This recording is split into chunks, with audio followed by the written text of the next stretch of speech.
Hello, welcome to my channel Srivastava chemistry.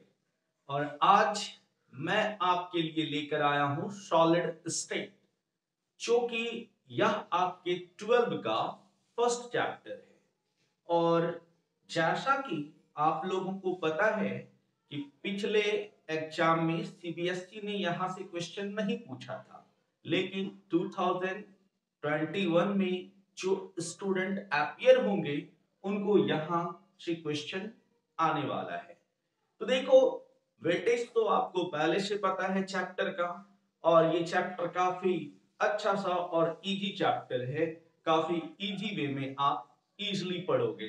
तो ये solid state का हमारा इस न्यू चैनल श्रीवास्तव केमिस्ट्री में फर्स्ट लेक्चर है। तो चलो स्टार्ट करते हैं। Let's start. देखो, सबसे पहले आपको जानना है कि ये जो सॉलिड है, ये सॉलिड एक्चुअली क्या है। तो जैसे मैं सॉलिड बोलता हूं तो आपके माइंड में एक बात आती है कि जिसका शेप, साइज फिक्स्ड हो, जिसका मास फिक्स्ड हो, डिफिनिट हो। ठीक है, तो ये जो है आपके माइंड में आता है। अब सबसे पहली बात, ये जो है मैटर के तीन फिजिकल स्टेट हैं, solid, liquid and gas. Liquid and gas state के बारे में आप 11th स्टैंडर्ड में पढ़ते हो। सॉलिड स्टेट आपके 12th स्टैंडर्ड में रखा गया है, और इस चैप्टर को हम काफी अच्छे तरीके से यहां पढ़ेंगे। देखो, सॉलिड स्टेट में सबसे पहले आप ये जानो, there has three physical state of matter. Physical state of matter. देखो, यहां पर मैटर का थ्री फिजिकल स्टेट हमें देखना है। सॉलिड,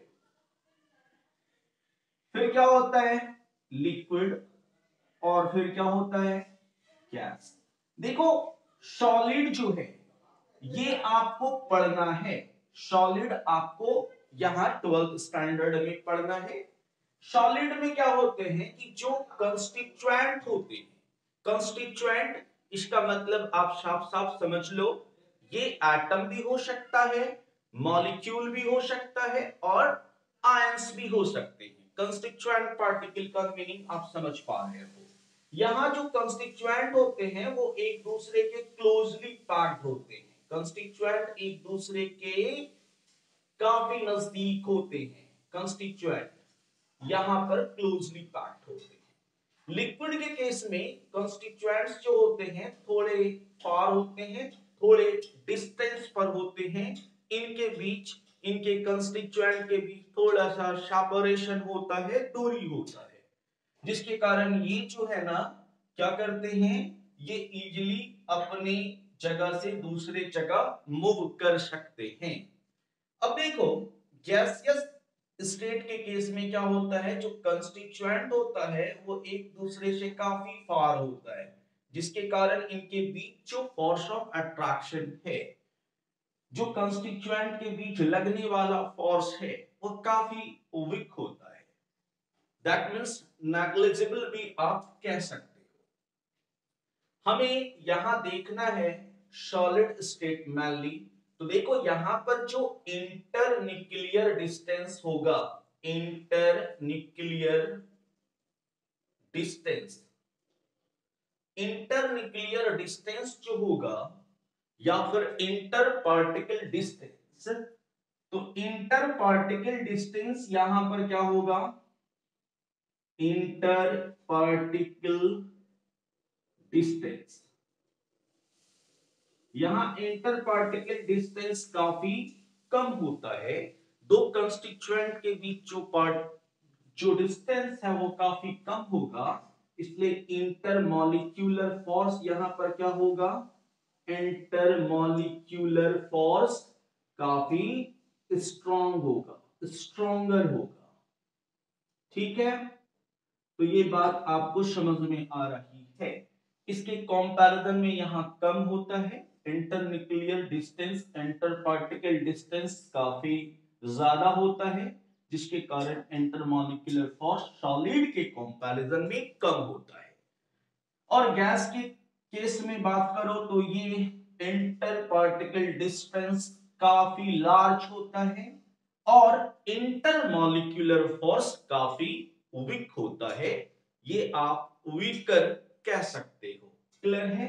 तो ये तो सॉलिड, लिक्विड एंड गैस की बात हुई, जो कि मैटर का फिजिकल स्टेट है। लेकिन अब जो हम बात करने वाले हैं वह केवल सॉलिड पर करेंगे। तो सबसे पहली बात, हमें सॉलिड की प्रॉपर्टीज को समझना है। हमें क्या समझना है? सॉलिड की प्रॉपर्टीज को जानना है। तो प्रॉपर्टीज ऑफ सॉलिड पर बात करेंगे।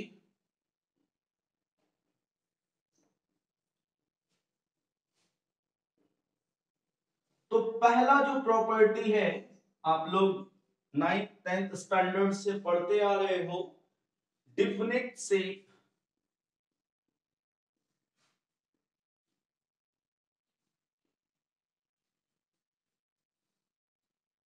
साइज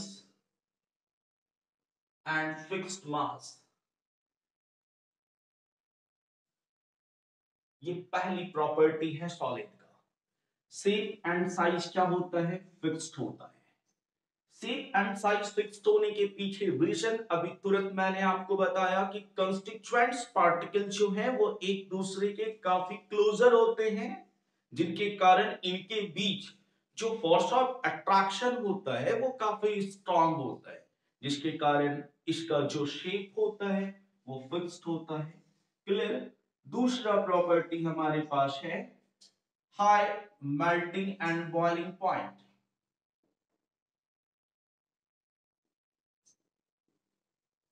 तीसरा प्रॉपर्टी पर अगर बात करें तो जो यहां पर कंस्टिट्यूएंट होते हैं वो मैं आपको बताऊं कि ये केवल अपने मीन पोजीशन पर केवल वाइब्रेट कर सकते हैं। ये जो कंस्टिट्यूएंट है वह one place to another place move नहीं कर सकता। दैट मींस यहां पर जो डिफ्यूजन होगा वह डिफ्यूजन लो होगा, लो डिफ्यूजन।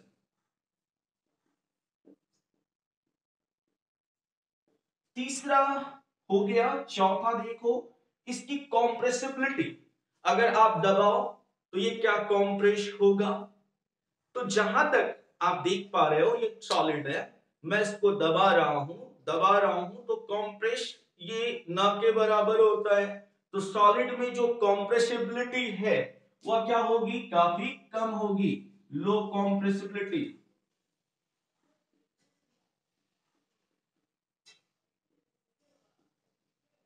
नेक्स्ट, पांचवा पॉइंट लिखोगे। देखो यहां पर क्या होता है, constituents are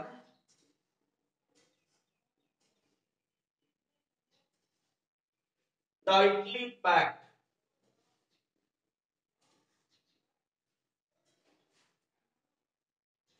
so they only vibrate about their mean position। ये केवल अपने मीन पोजीशन पर वाइब्रेट हो सकते हैं। जो कंस्टिट्यूएंट हैं वो केवल अपने मीन पोजीशन पर वाइब्रेट होंगे, वह one place to another place move नहीं करेगा। जल्दी से स्क्रीनशॉट लो। और भी अगर आप लिखना चाहो तो आप लिख सकते हो। Shorter intermolecular distance, shorter intermolecular distance and stronger force of attraction।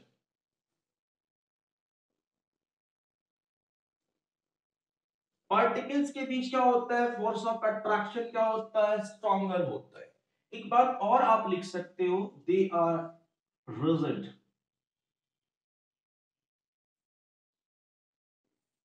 चलो ये दो 7 पॉइंट मैंने लिखा दिया। अभी आप बस जानते हो कि सॉलिड की प्रॉपर्टीज को देखे हो। अब हम देखो, अब हमें देखना है क्लासिफिकेशन ऑफ सॉलिड।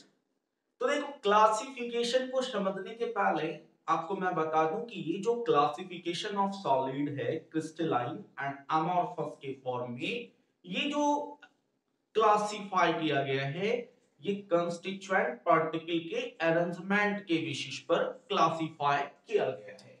तो सबसे पहली बात, क्लासिफिकेशन जो हमारे सॉलिड का है, ये दो टाइप में होना है। कौन कौन से टाइप में होना है? तो एक पहला होगा क्रिस्टलाइन एंड दूसरा क्या होगा? अमॉर्फस। Amorphous solid. दोनों को आप पहले समझ लो, देन आफ्टर हम इसके डिफरेंस पर बात करेंगे। तो देखो, आप लोग ऐसे समझो कि कोई अगर रेगुलर पैटर्न का सॉलिड है, रेगुलर पैटर्न का सॉलिड है, तो वह क्रिस्टलाइन सॉलिड होगा। और वैसा सॉलिड जिसकी कंस्टिट्यूएंट इरेगुलर वे में पैक्ड होंगे, वैसे सॉलिड को अमॉर्फस सॉलिड कहा जाएगा। ठीक है, तो देखो, constituents are regular packed, constituent are regular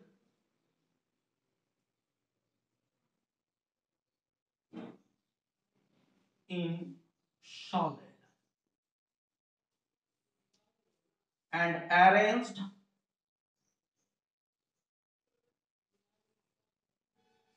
in long range order.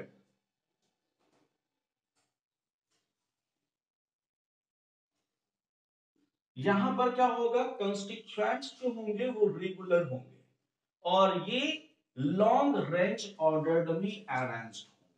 ये लॉन्ग रेंज ऑर्डर्ड क्या है, ये भी मैं आपको समझाऊंगा। पहले मैं इधर आपके अमॉर्फस सॉलिड पर बात कर लेता हूं।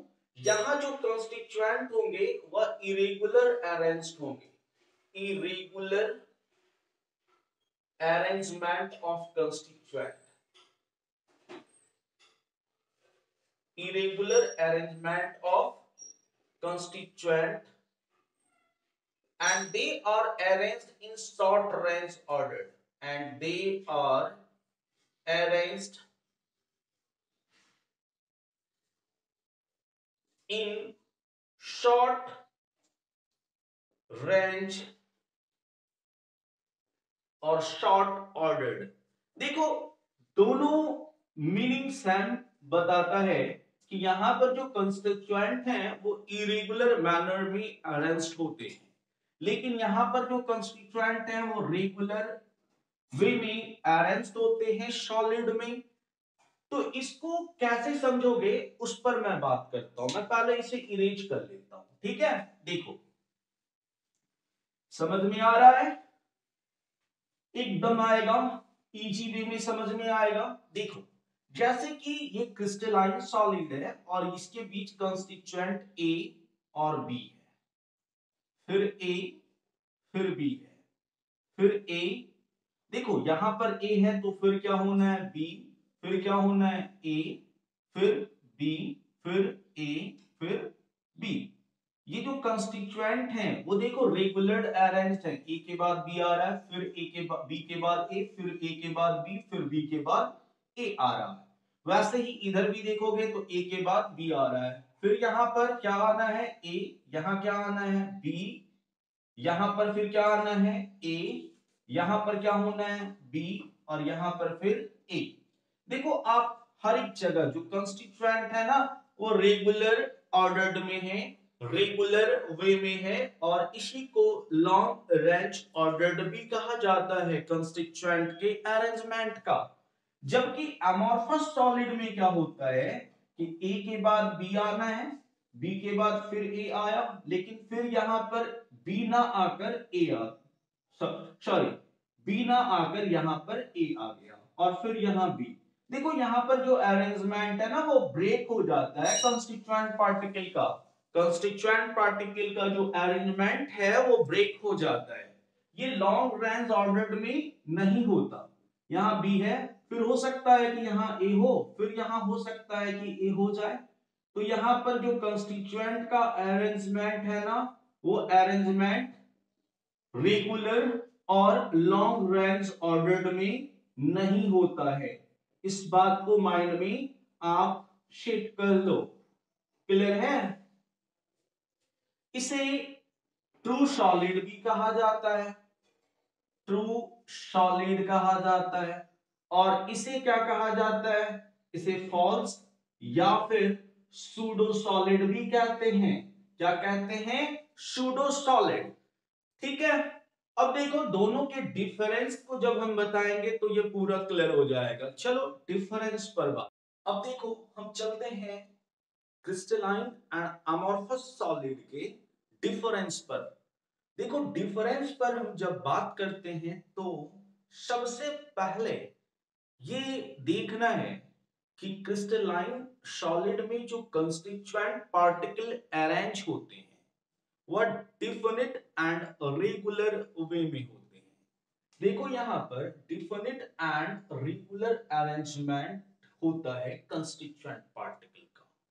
Definite and regular arrangement of constituent particle मैंने पहले फिगर से भी आपको क्लियर करा है।